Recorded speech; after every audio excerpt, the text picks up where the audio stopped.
નમસ્કાર મિત્રો। હવે જો પહેલું જ પેપર જે છે આપણે અત્યારે જે રીતના કમિટમેન્ટ કર્યું એ મુજબ આપણે ચાલુ કરવા જઈ રહ્યા છીએ। હવે વિદ્યાર્થીનું નામ નંબર ના દેખાય એટલા માટે એ ભાગ જે છે એને મેં ઢાંકી દીધો છે। ઓકે, એની પર્સનલ ઇન્ફોર્મેશન આપણે કોઈને સારું ન લાગે એટલા માટે આપણે દેખાડતા નથી।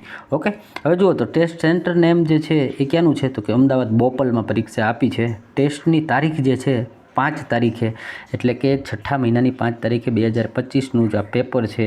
ઓકે, ગ્રેજ્યુએટ લેવલનું આખું પેપર છે અને ક્યારનો સમય હતો તો કે ભાઈ 12:45 PM લઈને 2:15 PM સુધી। અને વિદ્યાર્થીએ મને સ્પષ્ટ ના પાડી છે સર કે મારું પેપર જે છે મારી પર્સનલ વસ્તુ એટલે કોઈને તમે આપશો નહીં, બરાબર છે। એટલે એ રીતે આપણે શેર કરીએ છીએ કે ભાઈ તમને એની ડિટેલ શેર ના થાય, પણ પ્રશ્ન જે છે આપણે જોવાના છે। તો અત્યારે આપણને જે 40 માર્કનું પેપરની અંદર જીકે જીએસ કરંટ અફેર શું પૂછાયું એને આની અંદર આપણે જોઈ લઈએ, બરાબર છે। 20 પ્રશ્નોને આપણે સમજીએ, બરાબર છે। સિરીઝ ચાલુ કરી દઈશું એટલે ડેઇલી માટે તમને 20-25 પ્રશ્ન આના મળી જાય। બાકી બીજો લેક્ચર જે છે એની અંદર આપણે રિઝનિંગને પણ આપણે લઈ લઈશું અને એક મેથનું ટ્રાય કરીશું। આજે પહેલો દિવસ છે, જોઈએ તમારો સપોર્ટ કેવો છે એટલું જ આપણે આના અંદર મારા તરફથી પ્રયત્નો રહેશે।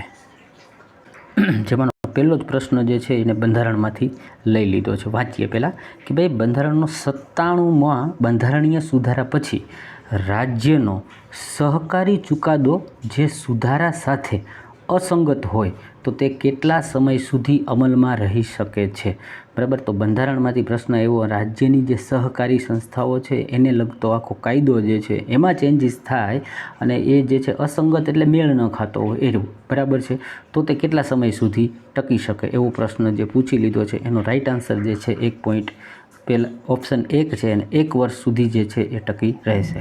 એટલે એનો મતલબ એ છે કે બંધારણમાંથી ક્યારેક ડીપમાં પણ પ્રશ્ન જે છે એ તમને પૂછે છે।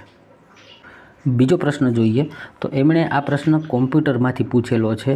વાંચીએ પહેલાં કે ભાઈ લિનક્સની અંદર જીનોમ ડેસ્કટોપ એન્વાયરનમેન્ટમાં અલ્ટર વત્તા F2નું શું કાર્ય છે? તો પહેલાં તમને હું આ કહી દઉં લિનક્સ શું છે। તો લિનક્સ છે ને એક ઓપરેટિંગ સિસ્ટમ છે અને એને આપણે ઓપન સોર્સ ઓપરેટિંગ સિસ્ટમ કહેવાય। ઓપન સોર્સ એટલે કે ફ્રીમાં મળે, મફતની અંદર મળે એવી સિસ્ટમ, બરાબર। હવે એની અંદર પાછી બે હોય છે, એક જીનોમ છે ને એ આખું છે ગ્રાફિકલી, બરાબર છે, અને બીજું આવે છે CLI એટલે કે કમાન્ડ લાઇન ઇન્ટરફેસ। એટલે આને વાત કરી છે ગ્રાફિક લેવલે જે વપરાતા હોય। અત્યારે ગવર્મેન્ટે દરેક સ્કૂલની અંદર લિનક્સ વાપરવાનું આપેલું છે ને એમાંથી પ્રશ્ન પૂછ્યો શું કામે કે અત્યારે 8, 9, 10થી માંડીને બધી સ્કૂલની અંદર લિનક્સ વાપરવામાં આવ્યું છે। તો એની અંદરની એને શોર્ટકટ કી તમને પૂછી અલ્ટર વત્તા F2નું કાર્ય તો કે ભાઈ run command dialog box open કરવા માટે આ એને રાઈટ આન્સર આપણને આપ્યો છે। એટલે હું તમને જે કહું છું ને ઘણી વખત કે ભાઈ અત્યારે આપણું એજ્યુકેશન સિસ્ટમ જે છે એમાં ખાસ કરીને 6થી લઈને 10, બરાબર છે, હજી 6 પણ થોડુંક વહેલું થાય, હું તો એમ કહું 8થી 10ની જે કાંઈ એજ્યુકેશન સિસ્ટમ છે એને તમે ફોલો કરી લ્યો એટલે ઘણું બધું તમારા માટે આવી જાય છે। પાસ થઈ જાઓ એટલું તો તમે શીખી જ શકો। ત્યારબાદનો પ્રશ્ન છે નીચેનામાંથી કયા અધિનિયમે ગવર્નર જનરલને ભારતમાં બ્રિટિશ સામ્રાજ્યના હિતને અસર કરતી બાબતોમાં તેમની કાઉન્સિલની ઉપરવટ જવાની સત્તા આપી? સિમ્પલ એક લીટીની અંદર કહી દઉં ને તો ભાઈ ગવર્નર જનરલને જે ભારતમાં બ્રિટિશ સામ્રાજ્યની અંદર, બરાબર છે, જે અધિનિયમો આપ્યા અથવા તો હક આપ્યા ને એ કયા એક્ટ મુજબ આપ્યા, બરાબર। સિમ્પલ વસ્તુ હતી, મેં જો કીધું કે આ પ્રશ્નને લંબાવશે, લાંબો કરશે અને પછી તમને થોડુંક ડીપ કરીને પૂછે છે, બરાબર છે। તો આની અંદર સિમ્પલ આન્સર હતો 1793નો ચાર્ટર અધિનિયમ જે છે એમાં ગવર્નર જનરલને બધા હક હિસ્સા આપવામાં આવ્યા। નેક્સ્ટ પ્રશ્ન પૂછ્યો આપણને એને નદીમાંથી, જે રોજ પેપરમાં નદીનો પ્રશ્ન તો હતો જ, નીચેનામાંથી કઈ નદી ગંગા નદીની ઉપનદી નથી પરંતુ સીધી બંગાળની ખાડીમાં વહે છે? એટલે પહેલાં તો તમને એ ખબર હોવી જોઈએ કે બંગાળની ખાડીમાં કઈ કઈ નદીઓ જે છે એ વહે છે અથવા તો એમાં જાય છે, અને પાછું એનું ટચ જે છે એ ગંગા નદીની ઉપનદી તરીકે ન હોવું જોઈએ। ઓકે, એટલે કે ગંગા નદી સાથે ભળતી ના હોય એને ટચ ના કરતી હોય તો એવી નદી જે છે એ મહાનદી થશે। નેક્સ્ટ પ્રશ્નની વાત કરીએ તો ન્યૂયોર્કમાં યુએનનું મુખ્યાલય છે અને મુખ્યાલય ખાતે યોજાયેલ United Nations commission on the status of woman આનું જે 69મું સત્ર ભરાયું એમાં ભારતમાંથી કોણે ભાગ લીધેલો હતો? જો આ બહુ ફેમસ થયું હતું અને આના વિશે ઘણી બધી ચર્ચાઓ થઈ હતી અને છાપાની અંદર અનેક વખત આના વિશે લેખ પણ આવેલા હતા। એવા જે પર્સનાલિટી હોય એનો પ્રશ્ન આણે પૂછેલો છે, એટલે આનો રાઈટ આન્સર હતો અન્નપૂર્ણા દેવી। ત્યારબાદ પ્રશ્ન સાયન્સમાંથી પૂછી લીધો, પેનિસિલિનની શોધ છે એનાથી સૌથી મોટી અસર શું હતી? તો પેનિસિલિન વિશે તમને થોડીક માહિતી આપી દઉં કે એલેક્ઝાન્ડર ફ્લેમિંગ નામનો વ્યક્તિ હતો. એ છે ને એક જગ્યાએ જોબ કરવા જતો હતો ડેઇલી એની લેબોરેટરીએ, અને ત્યાં જમ્યા બાદ એ જે કંઈ વધતો ખોરાક હતો, માનો કે આ એક રોટલી છે, તો એ રોટલી જેવી વધેલી જે કંઈ એનો અન્નનો ભાગ હતો એને એક જગ્યાએ મૂકી રાખતો અને કોઈ ચકલા કે પશુ પક્ષીઓને ખાવા દેતો. એક વખત એ ભૂલી ગયો અને પછી એવું થયું કે નેક્સ્ટ ડે જ્યારે આવ્યા તો એ રોટી ઉપર આવી રીતના એને ફૂગ જોઈ, અને એ ફૂગ જોઈ તો એને એવું લાગ્યું કે આ જે વસ્તુ આના ઉપર થઈ છે એના અંદર શું શું હોઈ શકે છે. એના ઉપર એણે રિસર્ચ કર્યું, એનો ટેસ્ટ કર્યો, એને સૂંઘી અને પછી એને માઇક્રોસ્કોપની અંદર જ્યારે જોયું તો એની અંદર એને જે કાંઈ એવું કહેવાય કે ફૂગની અંદર રહેલા બરાબર એન્ટિસેપ્ટિક ભાગો જોવા મળ્યા, અને એને એવું થયું કે આ જે છે એ માનવ શરીરની અંદર રોગ ભગાડવા માટે, બેક્ટેરિયાઓના ચેપની સામે લડવા માટે તાકાત આપતી આ એક દવા બની શકે એમ છે. એટલે એણે બેક્ટેરિયલ ચેપ સામે પ્રથમ અસરકારક એન્ટીબાયોટિક જે છે એ બનાવી, બરાબર છે. અને કદાચ પૂછે કે ભાઈ વિશ્વની સૌથી પ્રથમ એન્ટીબાયોટિક કઈ, તો એ પેનિસિલિન તરીકે ઓળખવામાં આવે છે. ત્યારબાદ ફરીથી પ્રશ્ન પૂછ્યો પીસીને રિલેટેડ, કોમ્પ્યુટર રિલેટેડ. એમ કહે છે કે લેપટોપમાં ઓપરેટિંગ સિસ્ટમની પ્રાથમિક કામગીરી શું હોય છે? એટલે આણે ઇનડાયરેક્ટલી એમ પૂછ્યું કે ઓપરેટિંગ સિસ્ટમનું કામ શું, એને આપણે ઓએસ કહીએ છીએ. તો ઓએસનું કામ છે ને એ હાર્ડવેર અને સોફ્ટવેર આ બંનેને જોડવા માટેનું જે કાર્ય કરે એને ઓપરેટિંગ સિસ્ટમ કહેવામાં આવે છે. હવે લેપટોપ પૂછે કે પીસી પૂછે કે કોઈ પણ વસ્તુ પૂછે, તમારા મોબાઈલમાં પણ ઓપરેટિંગ સિસ્ટમનું કાર્ય માત્ર ને માત્ર આ જ છે કે હાર્ડવેર, એટલે કે તમારા કોમ્પ્યુટરમાં કે પીસીની અંદર રહેલું અથવા તો મોબાઈલમાં રહેલું જે હાર્ડવેરનો ભાગ છે અને તેમાં ઇન્સ્ટોલ કરેલી તમે જે કંઈ એપ્લિકેશનો કે સોફ્ટવેર છે એ બેયને કામ કરવા માટે જેની જરૂર પડે તેને ઓપરેટિંગ સિસ્ટમ કહેવામાં આવે છે. ત્યારબાદનો પ્રશ્ન પણ કોમ્પ્યુટરનો, તમે જુઓ કોમ્પ્યુટરમાંથી એટલા ઊંડા ડીપ પ્રશ્ન પૂછ્યા છે કે હું તો પોતે કોમ્પ્યુટર એન્જિનિયર છું એટલે હું આને સમજી શકું, બરાબર. તમારે સમજવા એ અઘરા છે, કારણ કે અત્યારની જે લેટેસ્ટ આપણી શિક્ષણ નીતિ છે ને એના અંદર છોકરાઓને આવું ભણાવવામાં આવે છે. હવે તમે હું આ બધું ભણી ગયા હોય ને એટલે તમને કદાચ ન પણ આવડે એટલા ઊંડા પ્રશ્ન એણે પૂછી લીધા છે. પ્રશ્ન પૂછ્યો કે નીચેનામાંથી કયું ઓપરેટિંગ સિસ્ટમના કર્નલની ભૂમિકાને શ્રેષ્ઠ રીતે સમાવિષ્ટ કરે છે? હવે કર્નલ જે છે ને એ આખી ઓપરેટિંગ સિસ્ટમ બનતી હોય ને ત્યારે એ આખું કોડિંગનો એક ભાગ હોય છે, બરાબર છે. તો એ શું કહે છે કે ભાઈ એપ્લિકેશનો અને સિસ્ટમ હાર્ડવેર વચ્ચે મુખ્ય ઇન્ટરફેસ તરીકે, એટલે હમણાં જે તમે ઓપરેટિંગ સિસ્ટમ જોઈ ને એ ઓપરેટિંગ સિસ્ટમનો મેઇન જે કર્નલ તરીકે ઓળખવામાં આવે છે ને, બરાબર, એ આ બધું કરતું હોય છે ને એના આધારે આખી ઓપરેટિંગ સિસ્ટમ બનતી હોય છે. ત્યારબાદનો નેક્સ્ટ પ્રશ્ન જોઈએ તો એ પણ એણે ફરીથી કોમ્પ્યુટરમાંથી જ પૂછ્યો. તમે જુઓ કેટલા કોમ્પ્યુટરના પ્રશ્ન આવ્યા છે, બરાબર. પૂછે છે કોમ્પ્યુટર સિસ્ટમમાં સીપીયુનું પ્રાથમિક કાર્ય શું છે, બરાબર છે. તો સીપીયુનું નામ જો તમને ખબર હોય ને ફૂલ ફોર્મ, એ સેન્ટ્રલ પ્રોસેસિંગ યુનિટ છે. એટલે કે ભાઈ એ પ્રોસેસ કરવા માટેની જ એક યુનિટ છે. એટલે કહેવાય શું, પ્રોસેસ કોની કરે તો કે સૂચનાઓ, બરાબર છે, જે કંઈ આપે છે એનો અમલ કરવો અને ડેટાની ઉપર પ્રક્રિયા કરવી, આ એનું મેઇન કાર્ય છે. બાકી તમે વાંચો ને જો ડેટા કાયમી ધોરણે સંગ્રહ કરવું, તો એ તો તમને ખબર છે. કાયમી કોણ કરે તો કે ભાઈ હાર્ડ ડિસ્ક, જેને HDD કોમ્પ્યુટરની અંદર શોર્ટમાં બોલવામાં આવે છે. પછી પાવર સપ્લાય, તો પાવર સપ્લાય માટે હોય ને એને SMPS હોય. તમને SMPSનું ફૂલ ફોર્મ ઘણીવાર પૂછતા હોય છે, SMPS. એટલે એ જે છે ને એ આખું પાવર સપ્લાય જે છે એને કંટ્રોલ કરતું હોય છે. પછીની વાત છે તો કે ઇનપુટ અને આઉટપુટ ડિવાઇસને જોડવું. તો ઇનપુટ આઉટપુટ ડિવાઇસને જોડવું એવું કંઈ ન હોય, એના માટે પોર્ટ આપેલા હોય, કોમ્પ્યુટરની અંદર પોર્ટ હોય, બરાબર છે, એનાથી જોડતા હોય છે.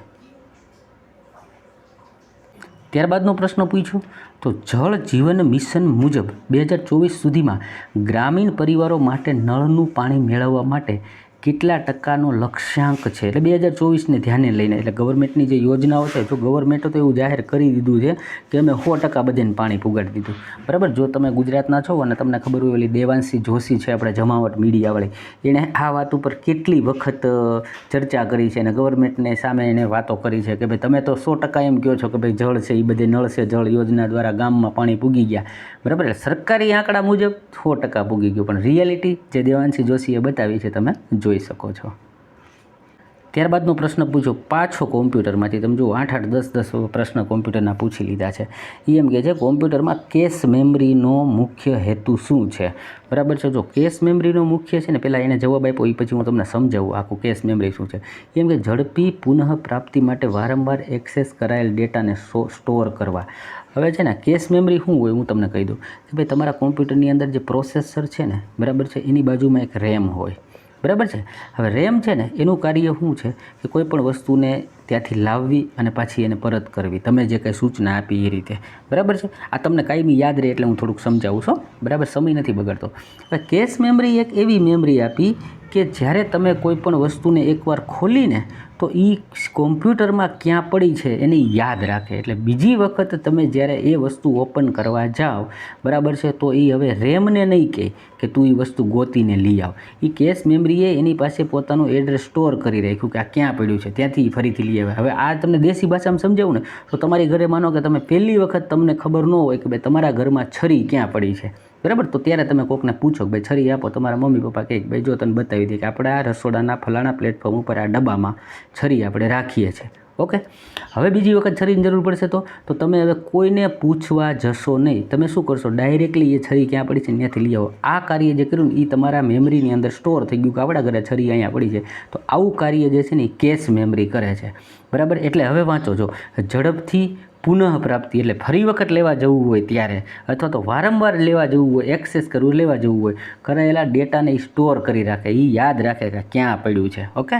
હવે આશા રાખું તમે સમજી ગયા છો. એક લાઇક કરી દેજો અને નવા હોય ચેનલમાં તો સબસ્ક્રાઈબ કરવાનું ભૂલતા નહીં અને વિડીયોને જોરદાર ફેલાવી દો. આપણે લડી લેવાનું છે.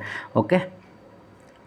નેક્સ્ટ પ્રશ્ન પૂછ્યો છે ખેતીવાડીમાંથી કે નીચેનામાંથી કઈ ખેતી એટલે કે ફાર્મિંગ પદ્ધતિ મોટા ભાગે ઉત્તર પૂર્વ ભારતમાં પ્રચલિત છે અને તેના કારણે ભૂક્ષરણ સોઇલ ઇરોશન કહેવામાં આવે છે. હવે જો ભૂક્ષરણ છે ને એના માટે મેં અત્યારે જ ગૂગલમાં સર્ચ કર્યું. ભાઈ આ મને શંકા હતી કે આ ભૂમિ ધોવાણ વિશે કંઈ પૂછે છે, બરાબર છે, એટલે મેં ઇંગ્લિશ લખ્યું સોઇલ ઇરોશન. તો એનો મતલબ જ એ થયો કે ભાઈ ભૂમિ જે છે ને, જમીન છે, એનું ધોવાણ થવું, એ શબ્દ વાપર્યો છે. એટલે ભૂક્ષરણ ગુજરાતીમાં કહી શકીએ.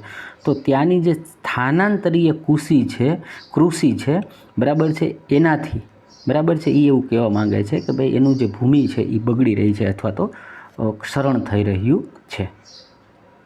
ત્યારબાદ ગવર્મેન્ટની યોજનામાંથી પ્રશ્ન આવ્યો કે 2025માં કયા રાજ્યએ માતાથી બાળકમાં HIV, સિફિલિસ અને હિપેટાઇટિસ બીના સંક્રમણને 2026 સુધીમાં નાબૂદ કરવાના હેતુથી એક ક્રાંતિકારી પહેલની શરૂઆત કરી છે.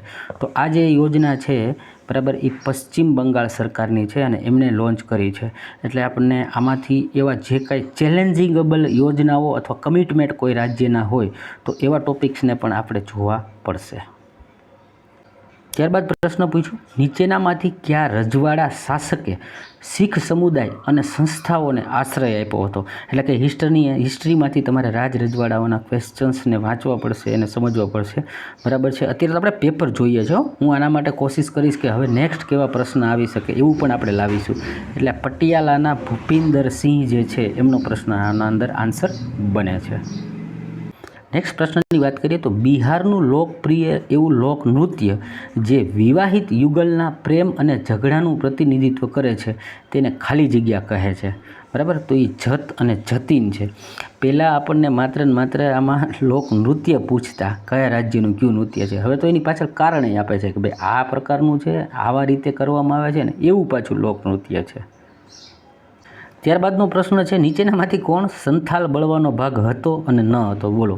આની અંદર તમને બે વસ્તુ પૂછી, કોણ હતો અને કોણ ન હતો. એટલે મને એવું છે કે આ પ્રશ્ન માટે ઓબ્જેક્શન કરવું જોઈએ.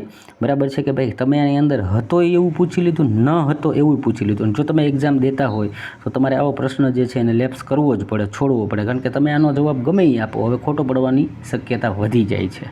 એટલે એકાદ બે પ્રશ્ન એવાય આવશે કે જે ખોટા નીકળશે કે તમને કન્ફ્યુઝ કરશે. ત્યાં તમારે અટકવાનું નથી, તમારે ત્યાંથી છટકવાનું છે. બરાબર. એ તમારે ખાસ ધ્યાન રાખવું પડશે.